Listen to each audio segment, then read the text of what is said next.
Coming up next is a free episode of my show, which airs exclusively on MotorTrend On Demand. It's called Daily Fix. Sometimes you'll see Johnny in it. Could you call it Daily Drift? That's not a bad idea. The Daily Drift. If you like what you see, sign up for a free trial at MotorTrendOnDemand.com, free 30-day trial. And if you don't like what you see, keep enjoying all the cool stuff here we do on YouTube. Enjoy. Bye. That hurts my knees. Hello and welcome to another episode of Tested. While I try to get the steering wheel. I like the steering wheel to be just low enough where I could just make out the tack. And then, there we go. We are in a Porsche Macan GTS, or as I keep wanting to call it, the fancy word for bacon, the Porsche Bacon. Sorry for that was a bad joke. Anyway, we're going to do the figure eight handling test, which is two 200-foot skid pads separated by 500 feet. And we're going to put this in Sport Plus mode. We want the exhaust in loud mode, always. And we're going to turn stability control off.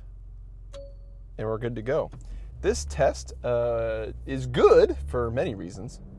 It's my favorite handling test to do when you're not at a racetrack, because this test shows you, lap time and all that stuff, but the transitions, which are more important because that's what you actually feel when you're driving the car, transitions into braking and cornering, mid-corner, exit, and acceleration for 500 feet.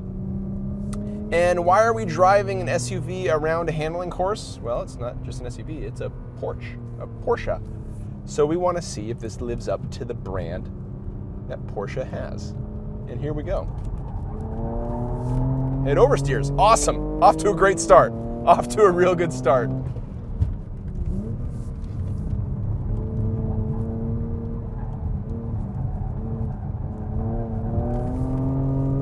That feels really good.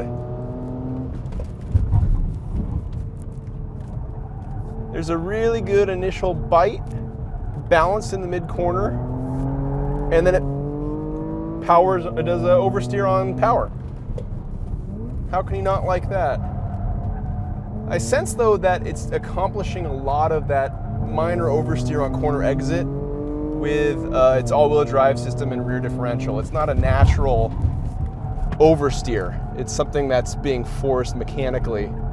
You can hear the front tires not liking that very much. The rear wheels being overdriven to help it rotate on corner out, and that feels really good when you're driving nice and tighty, because it's giving you that extra bit of cornering precision as you come out of the corner with not much in the way of slowing you down as a result. I should stop talking and focus on driving more. And that feels good because you can keep the steering neutral and pointed at your next target, your next reference point, while just laying in the throttle and accelerating out. And of course, that's a weird thing to say in an SUV, but again, this is a Porsche SUV. I'm going into the corners too hot now. We're on all-season tires, I believe, which makes this handling even more impressive because we're not working with as much grip as you can get with the optional summer tires. Yeah, there's a lot of electronic trickery going on to keep this car on its path. It's not a natural handling balance as I would expect. It seems to be all in the differentials and electronic controls on them. The sound is okay. It's a pretty standard turbo V6 sound. Not much to get excited about. Steering wheel feels really good. Body's well controlled with regard to pitch and roll.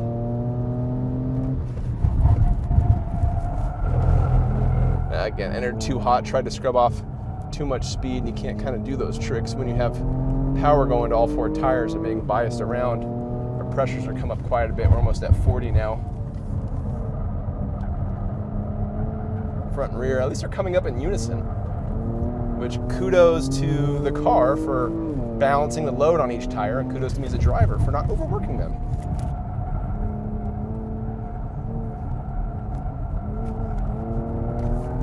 That little bit of oversteer is really enjoyable. So that's a couple hot laps of the Porsche Macan, the Macan GTS. This to me more successfully maintains the Porsche identity in terms of limit handling than some other sport sporty luxury SUVs. F-Pace comes to mind. This feels like a taller. No, it doesn't feel like a taller 911. That's a little bit too high a praise. It feels like a nicely balanced SUV, compact SUV. It's tall, you feel that.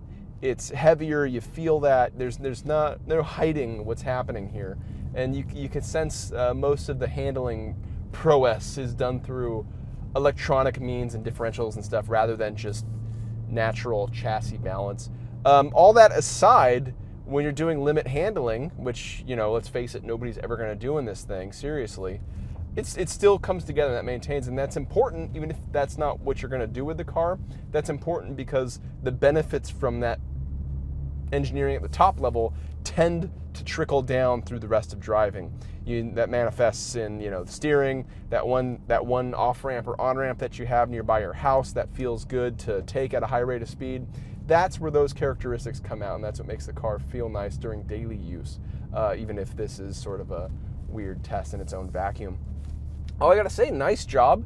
I wish it, you know, I'm not gonna say the V6 engine sounds great. Then again, which V6 and turbo V6 does.